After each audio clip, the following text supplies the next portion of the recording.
हर मस्जिद में 3-4 बंदे ऐसे लाजमी होते हैं जो मुफ्त में इमाम के साथ दुश्मनी पालते हैं। मस्जिद का इमाम होना भी अजीब मनसब है।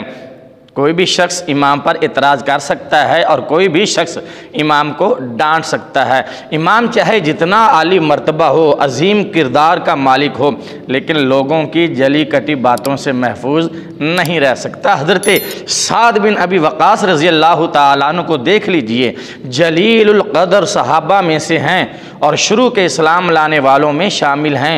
हुज़ूर अलैहिस्सलातु वस्सलाम ने आपको अपना मामू जान करार दिया। हुज़ूर अलैहिस्सलाम आपको मामू जान कहकर पुकारा करते थे। आपने बेशुमार गज़वात में शिरकत की, बेहतरीन तीर अंदाज थे और हुज़ूर अलैहिस्सलातु वस्सलाम ने आपको फरमाया कि फ़िदा का उम्मी व अबी, कि ए साद बिन अबी वक़ास मामू जान, मेरे माँ बाप आप पर कुर्बान हों। ये जलील क़दर सहाबी भी अवाम की जली कटी बातों से महफूज नहीं रह सके।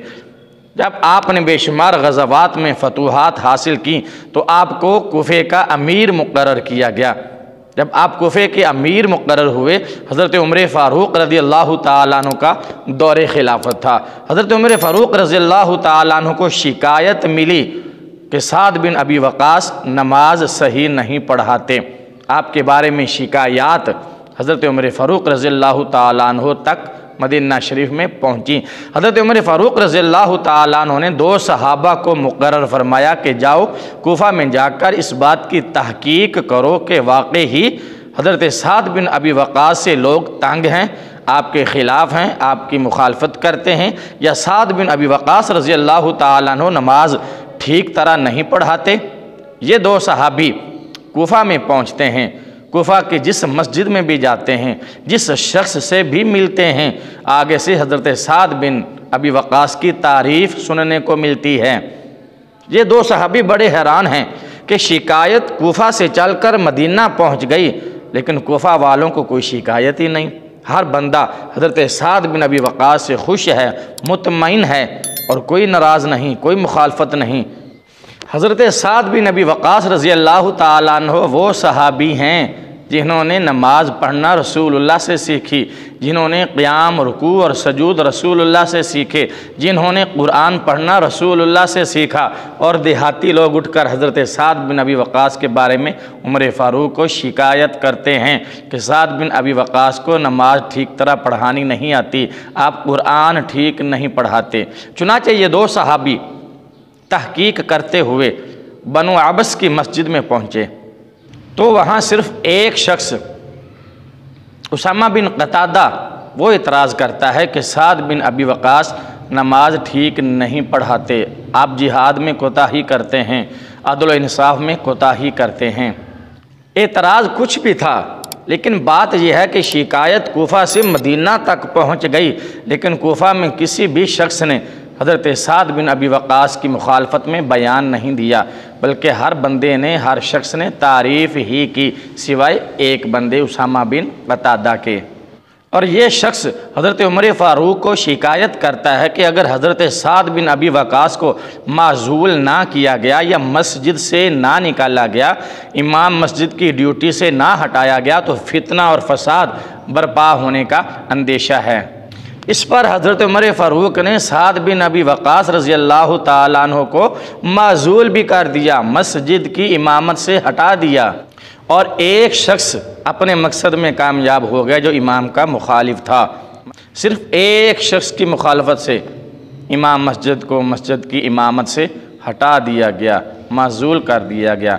क्या? सिर्फ उसकी अपनी अना की तस्कीन थी, वो अपनी अना को तस्कीन पहुंचाना चाहता था। उसको कोई ज़ाती रंजिश होगी, कोई ज़ाती मुखालफत होगी, लेकिन उस एक बंदे ने इस तरह का माहौल पैदा कर दिया मुखालफत करके कि ऐसा महसूस हो रहा था कि जैसे यहाँ कोई बहुत बड़ा फितना होने वाला है, फसाद फैलने वाला है।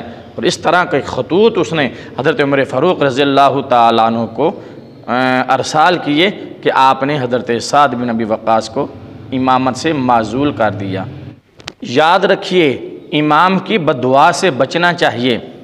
ज़ाती अना की तस्कीन के लिए अगर आप इमाम की मुखालफत करते हैं और अगर इमाम ने आपके लिए बद्दुआ के लिए हाथ उठा दिए तो अल्लाह इमाम की बद्दुआ को खाली नहीं जाने देता। यहाँ भी ऐसा हुआ, हज़रत साद बिन अबी वक़ास रज़ी अल्लाह ताला अन्हु माज़ूल कर दिए गए, इमामत से हटा दिए गए। तो हज़रत साद बिन अबी वक़ास इमाम मस्जिद ने अल्लाह की बारगाह में बद्दुआ के लिए हाथ उठा दिए, या अल्लाह तू जानता है कि यह शख्स अपनी अना की तस्कीन के लिए मुझ पर इल्ज़ाम लगा रहा है, या अल्लाह मैं तेरी बारगाह में दुआ करता हूँ कि इसकी उम्र को तवील कर दे, इसकी उम्र को दराज कर दे और इसको जलील ख्वार कर दे और जलील ख्वार होकर ये बंदा मरे। तो अल्लाह ने हज़रत साद बिन अबी वक़ास की इमाम मस्जिद की बदुआ को कबूल किया। कहते हैं कि वो शख्स इतना बूढ़ा हुआ उसामा बिन क़तादा कि उसकी ये भूमें आँखों के ऊपर गिर गईं। वो चौक चौराहे में खड़े होकर औरतों को छेड़ता था। लोग इसको ताने देते थे कि शर्म नहीं आती, इतने बूढ़े होकर औरतों को छेड़ते हो, औरतों के साथ छेड़खानी करते हो।